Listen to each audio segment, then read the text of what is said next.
Sure,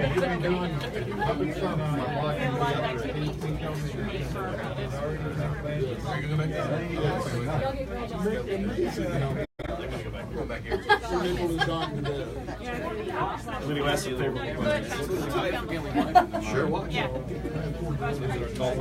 No, we're still here.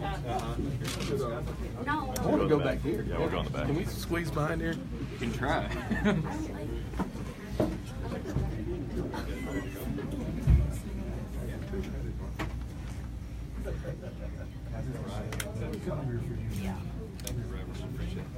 You all ready to go?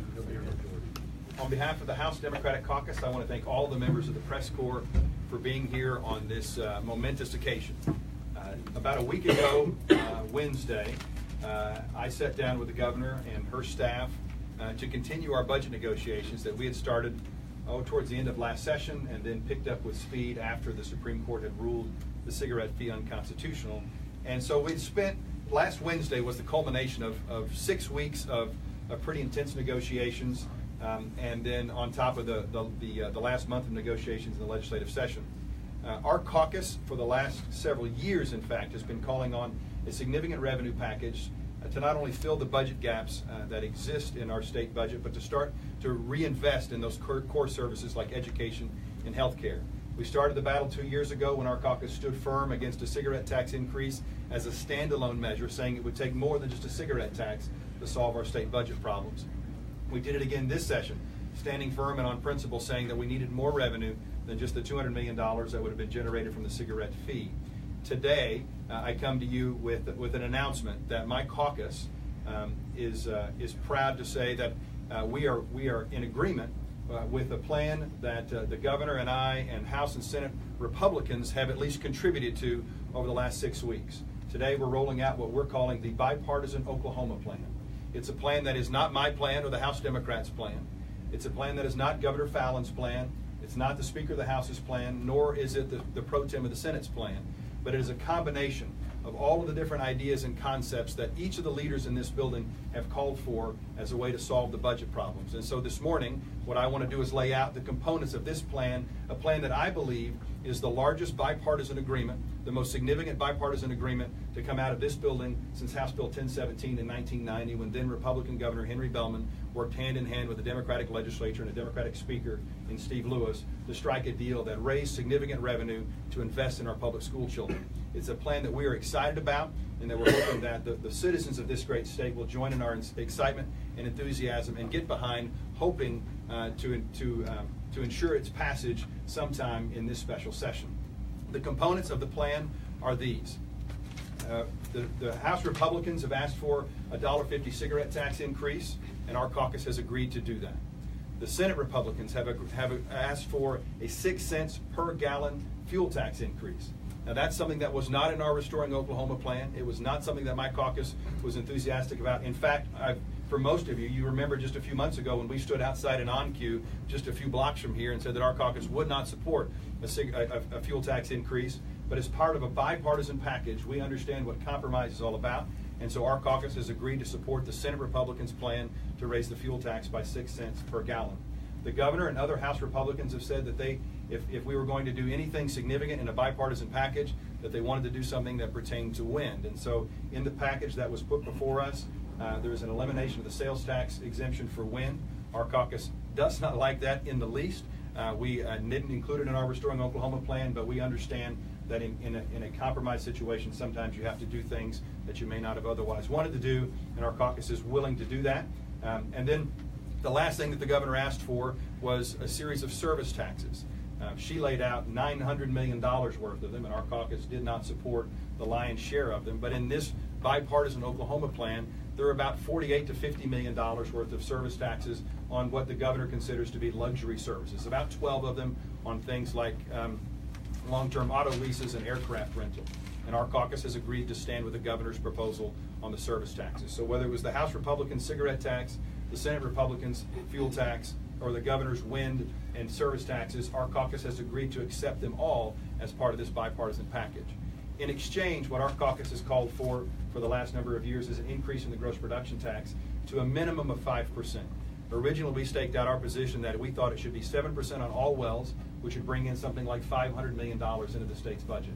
We compromised off of that position down to 5% on all wells, which would bring in about $300 million. The governor's office was uncomfortable, and the Senate and House Republicans are still uncomfortable with that number. And so the governor's, in this plan, this bipartisan Oklahoma plan, the governor had agreed to include a 5% GPT on just new wells, at which point our caucus appreciated the governor's willingness to compromise on that issue with us, and we have accepted that 5% on just new wells, new gross production rate. And then last but not least, we have said all along that part of the reason we're in this mess is because of $1.5 billion worth of income taxes that have taken place over the last decade, and we think that as part of the solution, restoring some of those income tax cuts on high earners should be part of it. And so in the bipartisan Oklahoma plan, we restore income tax cuts on high earners, on individuals making $250,000 a year or families making $500,000 a year. We restore the income tax rate from 5 to 525. And on individuals making $500,000 a year and families making over $1 million a year, we restore the income tax rate from 5 back to 5.5. When you include the entire package together, it totals to about $560 million worth of revenue that can be used for these core purposes. And this is why it's so important. It's the only plan, the only bipartisan plan that not only backfills the holes to protect further cuts to mental health, healthcare, and to DHS, but also allows us to invest in things like public schools and teachers. This plan would include a $2,000 across-the-board teacher pay raise. Mind you, we don't believe $2,000 is enough. Our caucus has said all along that we think a minimum of a $5,000 pay raise is what's necessary to help bring our teachers up to the regional average and show them that we care about them as much as our words do in this building. However, we understand as part of a compromise, we weren't going to get all that we wanted, but we think that these resources being used to help increase teacher salaries to the tune of $2,000 is a good first start. And we know that long term, that by moving to a gross production tax of 5%, which just next year would bring in about $20 million, as all the new wells in the state are drilled and come online, we're talking about an increase of somewhere in the neighborhood of $300 million in years 3, 4, and 5 of this plan. That would then allow us to use those dollars to increase state employee pay and also to increase teacher salaries up to that $5,000 level where we think they should be. So that is our plan. And before I take questions, we've asked a couple of folks to join us today to hopefully encourage a bipartisan effort to get this bill across the finish line. Joining me today from OEA is the Vice President of the Oklahoma Education Association, Catherine Bishop. She will speak just momentarily. And then when she's done, joining me, the President and CEO of the McCurtain Memorial Hospital, Ms. Johnny Tapley, is here as well. And so at this time, I'd like to turn it over to Catherine.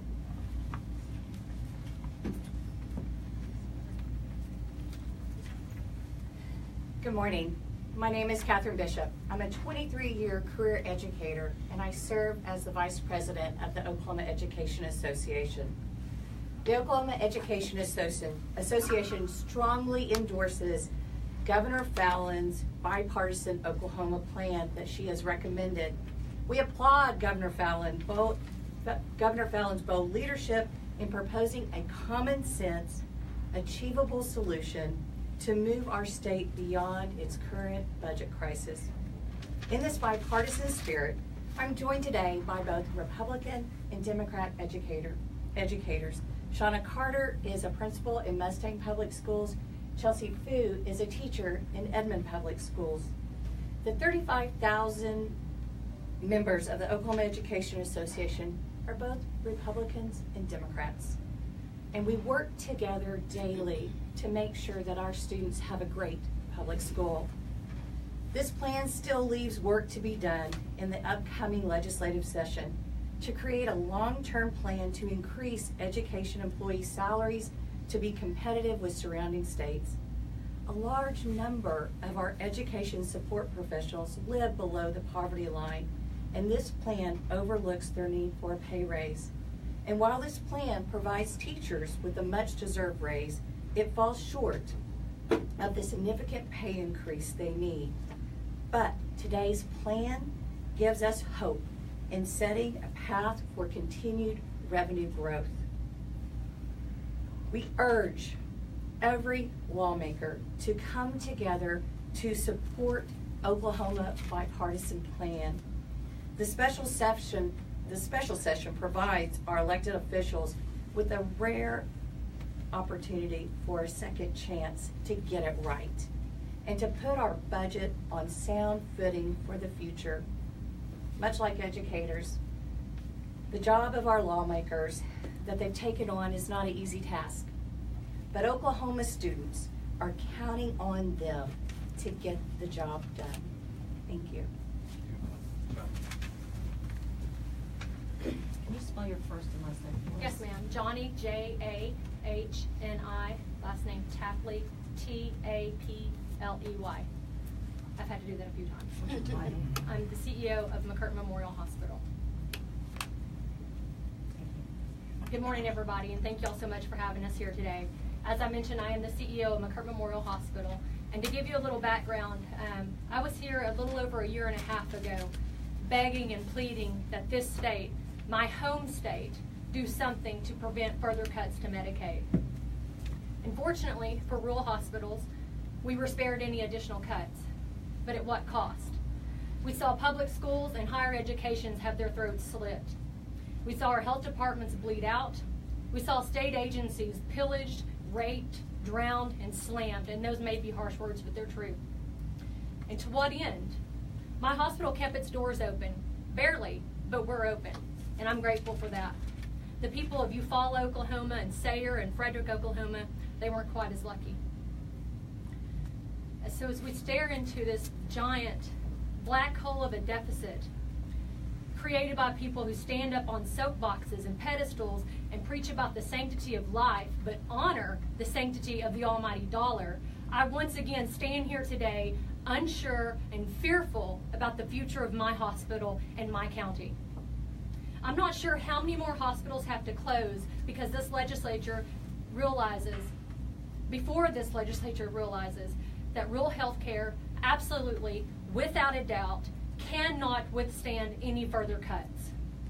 Yesterday I saw that a proposed 9% cut to Medicaid was on the table. Let me be clear. We, rural hospitals, rural health care, cannot and will not survive any additional cuts. As it stands, my hospital loses $1.2 million each year simply because we offer Medicaid services. My hospital serves a county of 36,000 people. We deliver over 300 babies each year. We're the only labor and delivery facility in a 60-mile radius and at the only labor and delivery facility within a 100-mile radius in the state of Oklahoma. Our God-fearing population does not support abortions, and neither do I. I'm pro-life and I'm proud of it, but I'm pro-life for the whole life. I believe if we're going to encourage these young, often poor, often uneducated ladies to have a child instead of aborting it, then we as a state need to be prepared to help support these young women and these babies until they are able to do so on their own.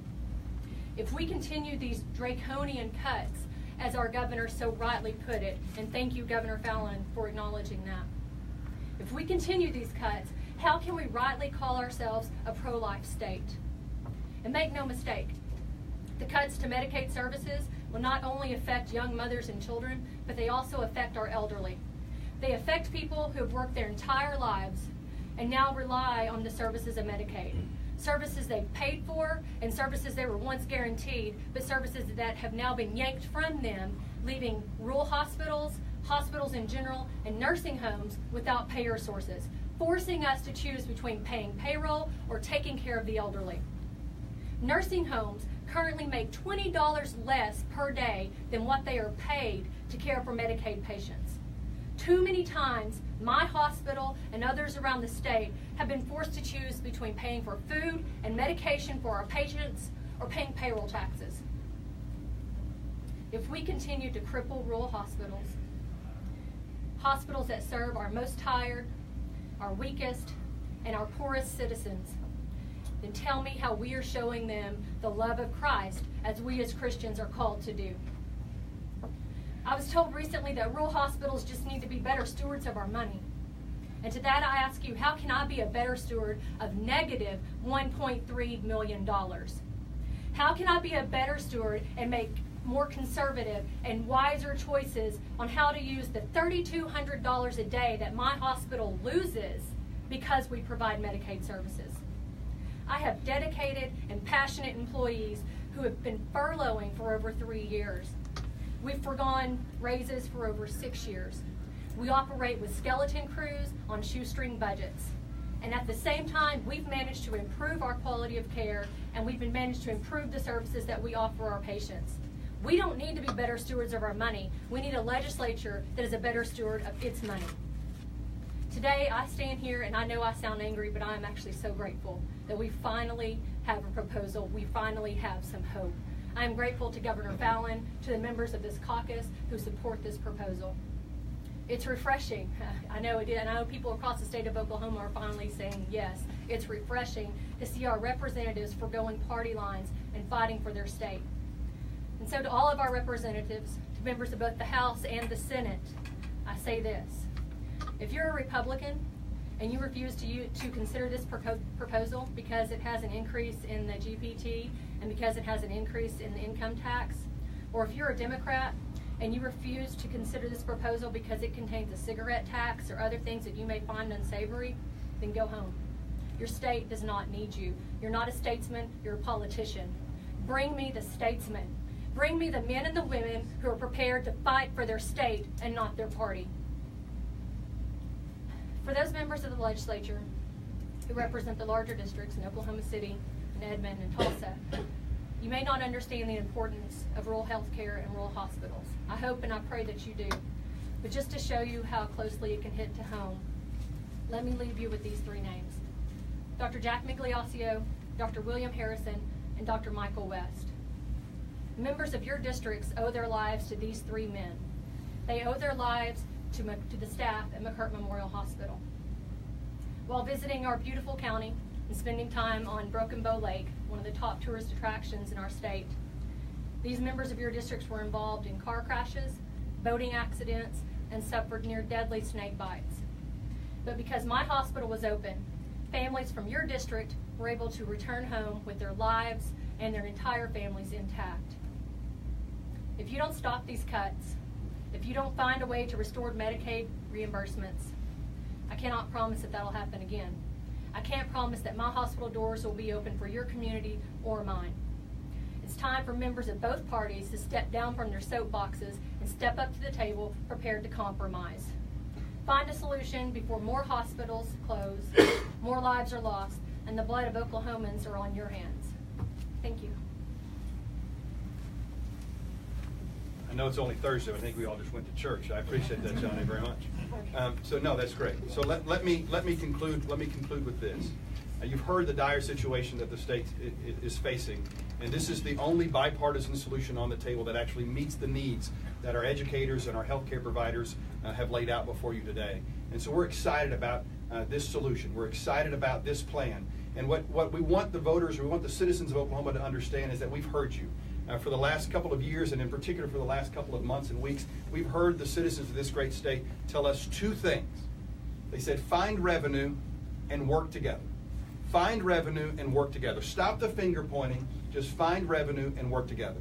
This plan, which isn't my plan or the governor's plan or the speaker's plan or the pro tem's plan, but it's a bipartisan plan of all of our ideas coming together. This plan does that.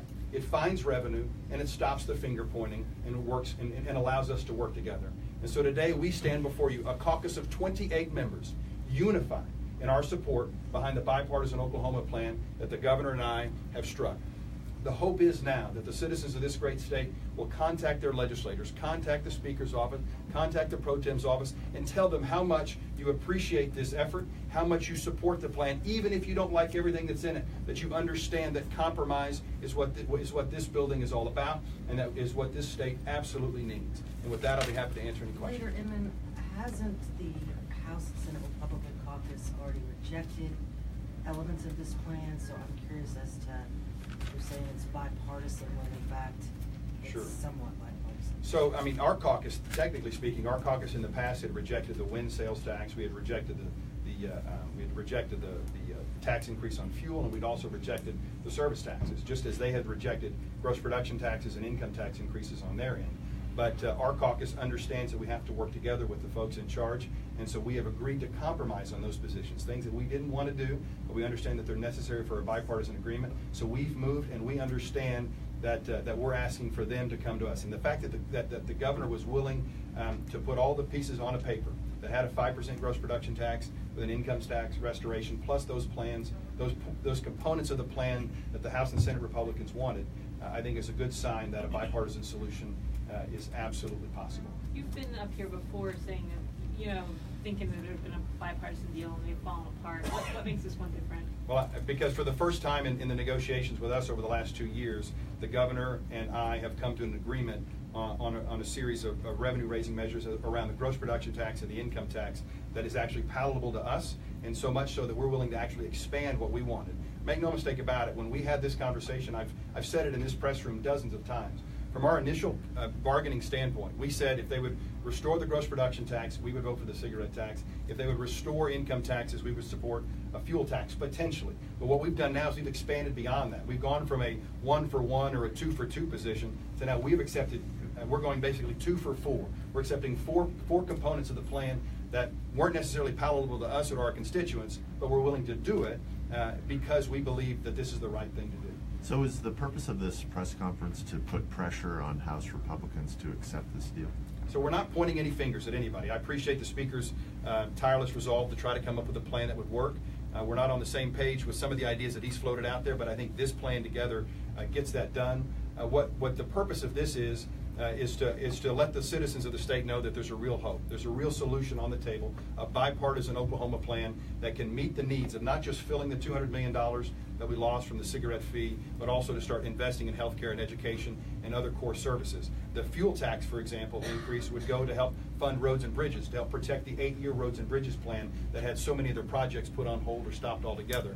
And so we want the citizens who may have been watching for the last week or so, wondering what in the world are they doing up there. We want them to know that there really is hope. We want them to give them something to rally behind. And whether you're a Democrat, Republican, Independent, I promise you, there are things in this plan that you'll find that you can like, and there are things in this plan that you'll find that you don't like, because that's the way it is for us. But when that happens, in my experience in 11 years in this building, working as a minority leader, when you find something that not everybody likes, but things that at least portions of it, everybody can rally around, I think that's a good compromise, and we're hoping the citizens will get behind it. Leader, and then one element of the collection of ideas that was presented to the two caucuses last week included a school consolidation element. Where is your caucus on that? So our caucus has said all along that we don't support forced rural consolidation, and that component is not part of this plan. Matter of fact, when the governor and I sat down and visited last Wednesday to discuss the framework of this plan, she never offered it to us, and she never asked us to support it. We've said all along, if the folks in charge, if they want to consolidate rural schools, it only takes 51 votes to do that, and they have 72, they can do that. We don't think that's the solution. We think the solution is finding revenue, not shutting down rural schools. And this plan that we put together with components from all 4 caucuses and the governor's proposals does that without hurting rural communities. Matter of fact, it actually starts to reinvest in rural communities in healthcare as well as in education. Earlier this week, Majority Floor Leader John Eccles told his guys, be here Monday morning, Monday afternoon. We're going to vote. We're going to put this budget together. Is this that, or? I don't know, because I don't think that necessarily they're ready to vote on anything on Monday. I think it was just a tentative. Let's all get back together in case there is a deal struck. I know that I've met with the governor's office either in person or on the phone every day this week, and it was at least a weekly meeting or phone conversation for the last 6 weeks to get to this point. I will be sitting down with the Speaker of the House on Sunday evening. He and I will be there to discuss the major components of this plan, and if he has any tweaks that he would like to offer to it. Our caucus is certainly willing to compromise. We've already demonstrated that by accepting this plan as it is in a major compromise fashion. And so the hope is that come Sunday evening, when the Speaker and I sit down together face to face, that we'll be able to take the bones of this plan, and if he wants to tweak a few things here and there, my caucus is willing to have that discussion because it's high time that healthcare, education, public safety, and transportation get properly funded, and it's time to stop the finger pointing, and that's what we're here today to stop. And the understanding is you have to be out by the end of next week because they've got to do stuff in this Capitol. They do. It's also our understanding that there are discussions taking place now as to where we might be able to reconvene the legislature should we not be able to do it in this building. And I think that's important because I don't want us to stop and let, the longer this goes, as every day goes by, the budget cuts that are happening to healthcare and education and DHS and mental health, those budget cuts get deeper and deeper and harder to fill for this fiscal year. And so I don't think it would be appropriate for us to sit back and say, well, let's just wait till the power comes back on in this building. If we've got to go meet at my house in the south side of town, I'll welcome them all. There's a couple maybe. No, I'll welcome all 101 of them in, and we can sit down and vote on it, and we'll let all the press in as well. How come Speaker McCall and President Schultz are not standing up here with you announcing this? Sure, I think that they're still trying to get a feel for whether their caucuses are as comfortable with the plan as ours are. I know, having spoken with members of the House Republican caucus, members of my caucus, having spoken with members of the Senate Republican caucus, that there is support for this plan within members of their team.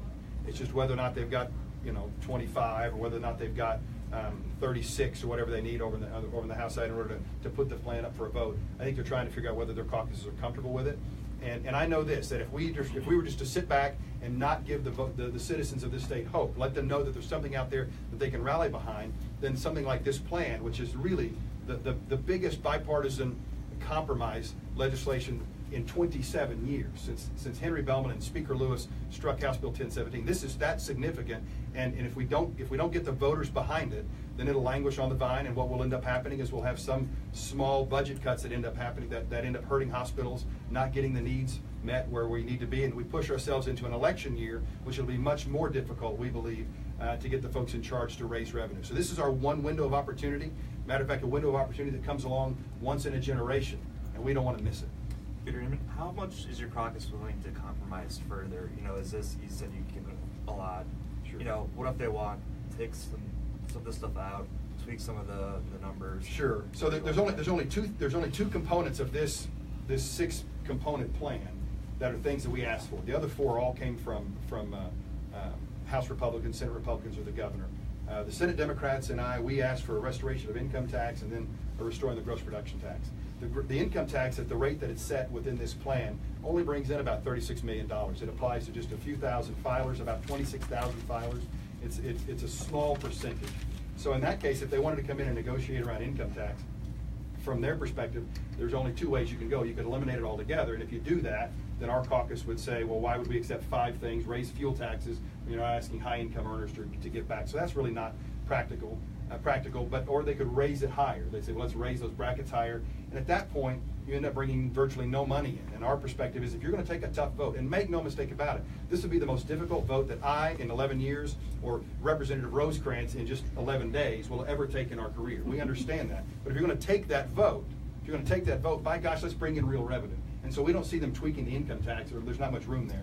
On the gross production tax, we've said all along that we think it ought to be 5%, I think it ought to be 7%, but we've negotiated down to 5%. If they came to us and said, would you take 4.5 at 18 months, or 4 at 12 months, we absolutely would move in that regard, trying to find a way to get this bipartisan agreement across the finish line. Anything else? Thank you all very much. Have a great day.